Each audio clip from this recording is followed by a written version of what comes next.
সেই চিতা ভস্মৰ দায়িত্ব দিয়া হৈছে। অহা কালি বা পৰহিৰ ভিতৰত এটা অতি সিম্পল পোৰ্টেল এটা মুকলি কৰি দিয়া হ'ব। যিসমূহ অনুষ্ঠান প্ৰতিষ্ঠানে এই চিতাভস্ম পাব বিচাৰে তেওঁলোকে আবেদন কৰিব আৰু আবেদন মৰ্মে তেওঁলোকক চিতাভস্ম অৰ্পণ কৰা হ'ব। এই চিতাভস্ম যোৰহাটলৈ লৈ যোৱা হ'ব আৰু যোৰহাটত যি সমাধিস্থল নিৰ্মাণ কৰা হ'ব তাত এই চিতাভস্ম প্ৰদান কৰা হ'ব। গতিকে মই সকলো ৰাইজক অনুৰোধ জনাইছোঁ যে এটা শৃংখলিত ব্যৱস্থাৰ মাজেৰে অসমৰ যিকোনো অনুষ্ঠান প্ৰতিষ্ঠানে এই চিতাভস্ম লাভ কৰিব আৰু অনুষ্ঠান প্ৰতিষ্ঠানৰ পাছত যদি বাকী থাকে কোনো ব্যক্তিগত আবেদনো যদি কৰে সেইসমূহ অসম চৰকাৰৰ সাংস্কৃতিক বিভাগে বিবেচনা কৰিব। আজিৰ এই সদাহ কাৰ্যসূচী সম্পূৰ্ণ হোৱাৰ পাছত এই স্থান সম্পূৰ্ণৰূপে সুৰক্ষিত হ'ব আৰু ইয়াত অসম আৰক্ষী বিভাগৰ এটা বেটেলিয়ন নহয়, এটা কেম্প ইয়াত থাকিব ঠাইখিনিৰ সুৰক্ষা কৰি ৰখাৰ কাৰণে।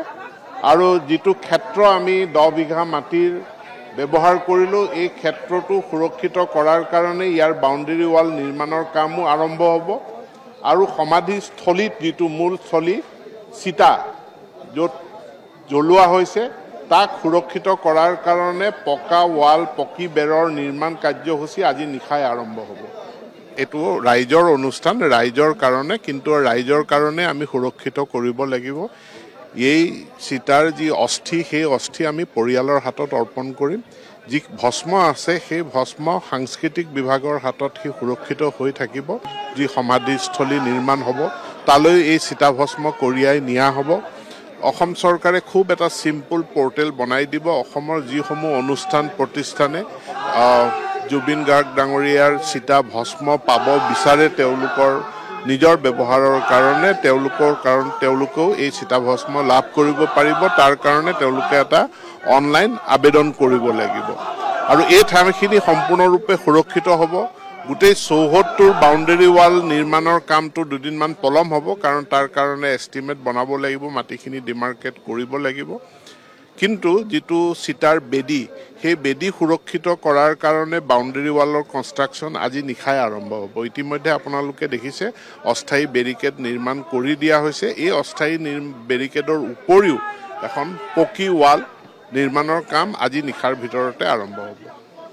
এইটো মাননীয় আমি আলোচনা কৰি সিদ্ধান্ত কৰিম, কিন্তু ইতিমধ্যে ঘোষণা হৈছে যে তেখেতৰ 13 দিনীয়া যিটো মাংগলিক কাৰ্যসূচী সেইটো যোৰহাটত হ'ব আৰু সম্ভৱতঃ সেই দিনাখনে আমি যোৰহাটৰ এই চিতাভস্ম তেওঁলোকৰ হাতত অৰ্পণ কৰিম আৰু যিটো সমাধিস্থল দ্বিতীয় সমাধি তাত নিৰ্মাণ হ'ব তাৰো স্থান ইতিমধ্যে নিৰ্বাচিত হ'ব আৰু তাতে সেইখিনি ব্যৱহাৰ কৰা যাব।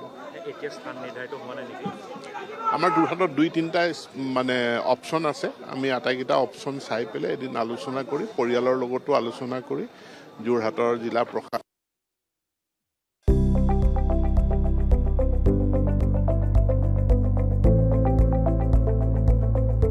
NB নিউজ সহজ সৰল ভাষাত নৱভাৰতৰ কথা।